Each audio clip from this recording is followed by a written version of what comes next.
అందరికి నమస్కారం. Welcome to Telugu world. మీకు కళలు ఏ విధంగా వస్తున్నాయి? ఒకవేళ కల్లో ఏదైనా వస్తువులు కనిపిస్తే వాటికి అర్థం ఏంటి? స్వప్న శాస్త్రం ప్రకారం నిద్రలో వచ్చే ప్రతి కళ భవిష్యత్తులో జరగబోతున్న సంఘటనలు అనేవి సూచిస్తూ ఉంటుందట. అదే విధంగా ప్రతి కళకి వేరువేరు అర్థాలు అనేవి ఉంటాయని, కొన్ని కళలు చాలా కష్టాలను తెచ్చిపెడితే కొన్ని కళలు శుభాలను సూచిస్తాయని చెబుతోంది స్వప్న శాస్త్రం.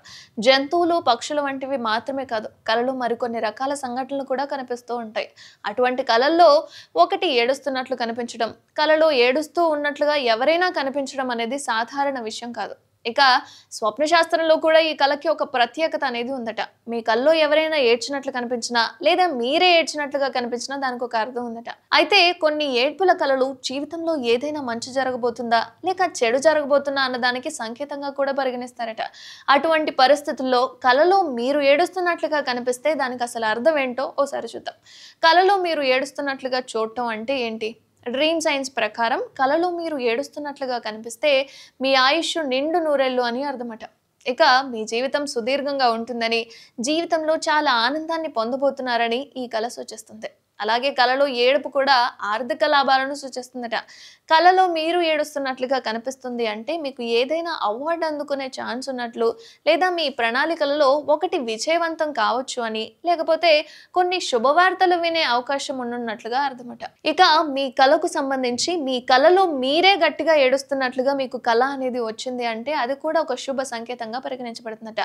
ఈ కళ అనేది భవిష్యత్తులో మీకు ఏదైనా మంచి జరగబోతున్నట్లుగా సూచిస్తుంది.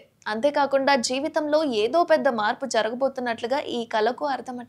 ఇక కళలో మీరు బిగ్గరగా ఏడుస్తున్నట్లుగా కనిపిస్తుంది అంటే మీరు మీ కెరీర్ లేదా వ్యాపారంలో పురోగతిని పొందొచ్చని, లేదా ఏదైనా అనుకోని ఆటంకాల వల్ల నిలిచిపోతే ఆ పని పూర్తవుతున్నట్లుగా అర్థమట. ఆర్థిక స్థితి బలపడుతుందని, లేదా కళలో ఎవరైనా ఏడుస్తున్నట్లుగా అంటే మీరు కాకుండా ఎవరైనా ఏడుస్తున్నట్లుగా కనిపిస్తే అదే సమయంలో మీ కళలో ఇతర వ్యక్తి ఏడుస్తున్నట్లుగా అనిపించినా సరే ఇది మీ జీవిత సమస్యలకు ఓ సంకేతం కావచ్చుట.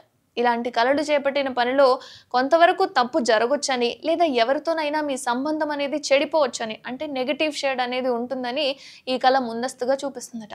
కళలో మీరు ఏడుస్తున్నట్లుగా మీకే కనిపిస్తే డ్రీమ్ సైన్స్ ప్రకారం కళలో ఏడుపు అంటే మీ కోరికలు కొన్ని నెరవేరబోతున్నాయని, లేదా మీ కెరీర్లో సానుకూల మార్పులు అనేవి ఉండొచ్చని అర్థమట. ఒకవేళ మీరు పెళ్లి కాని వాళ్ళు అనుకోండి, మీ కళలో మీరు ఏడుస్తున్నట్టు కనిపిస్తే త్వరలో మీ పెళ్లి కూడా కుదరబోతుందని అర్థమట. అంటే మీరు ఏదైతే కోరుకుంటున్నారో అది నెరవేరడానికి మీరే ఏడుస్తున్నట్లుగా మీ కల్లో వచ్చింది అంటే ఆ కోరిక అనేది నెరవేరుతుందని అర్థమట.